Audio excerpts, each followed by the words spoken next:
Sometimes, in-bag lenses subluxate or dislocate with poor capsular bag support. In such cases, management with mere CTR or bag repair may not be sufficient. The series here presents different cases wherein such scenarios are managed by only anterior approach. Our first case shows a dislocated IOL in a patient who has also undergone a glaucoma surgery. Given the inavailability of superior operating field, we refixated the lens without removing it. 2 points of fixation are marked at 180 degrees and small conjunctival peritomy is made. An AC maintainer is used to stabilize the globe. Using forceps, the haptics of the dislocated IOL are then fed into a bore of a 26 gauge needle and brought out on both sides.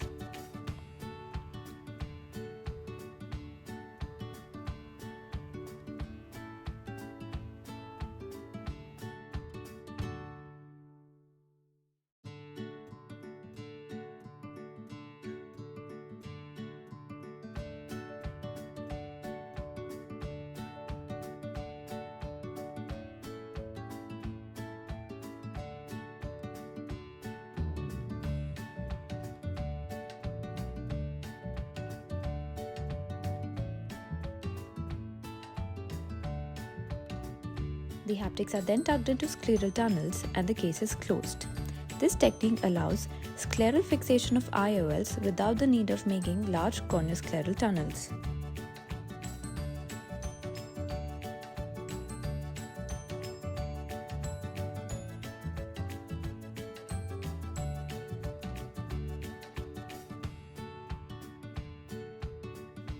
Second case demonstrates SFIOL technique for foldable lenses.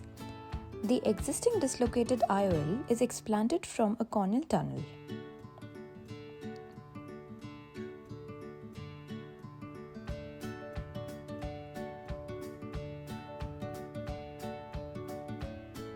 A small cut in the IOL is given to allow for easy explantation. After this, a foldable 3-piece IOL is injected in its place. The haptics on both sides are exteriorized using forceps and 26 gauge needles.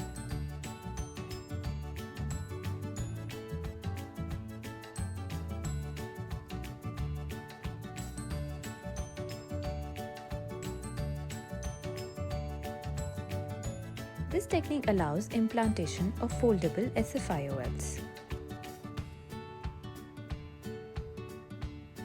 This technique allows for implantation of foldable lenses as SFIOLs.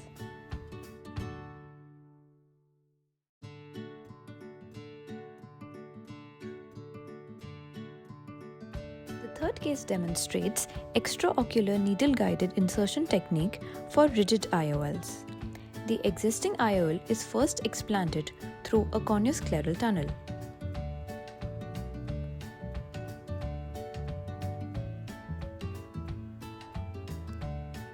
After that, an anterior vitrectomy is performed and all capsular bag adhesions removed. A 26 gauge needle is inserted into the eye 3 mm from limbus behind the iris and brought out from the main tunnel. The haptic of the 3-piece IOL is then fed into the needle externally and brought out through the sclera.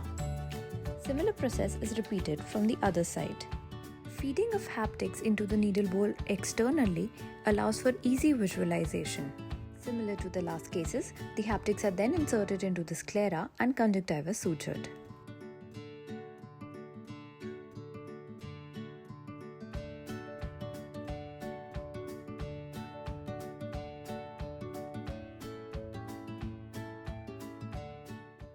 Our last case shows a dislocated foldable IOL.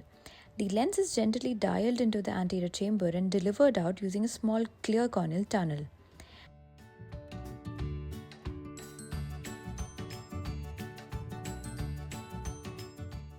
An AC chamber maintainer is then placed and remnants of bag removed.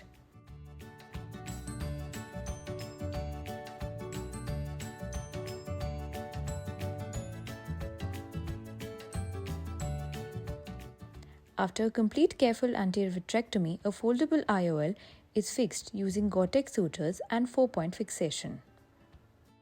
The sutures pass through the haptics externally and the lens is then folded and passed through the corneal tunnel into the anterior chamber.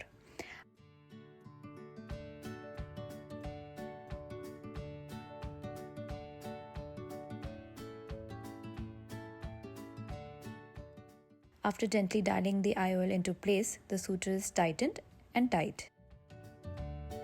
All cases described here show simple yet elegant ways for SFIOL implantation with minimal manipulation and only anterior segment approach, allowing anterior segment surgeons easy approaches to manage complicated scenarios. Thank you.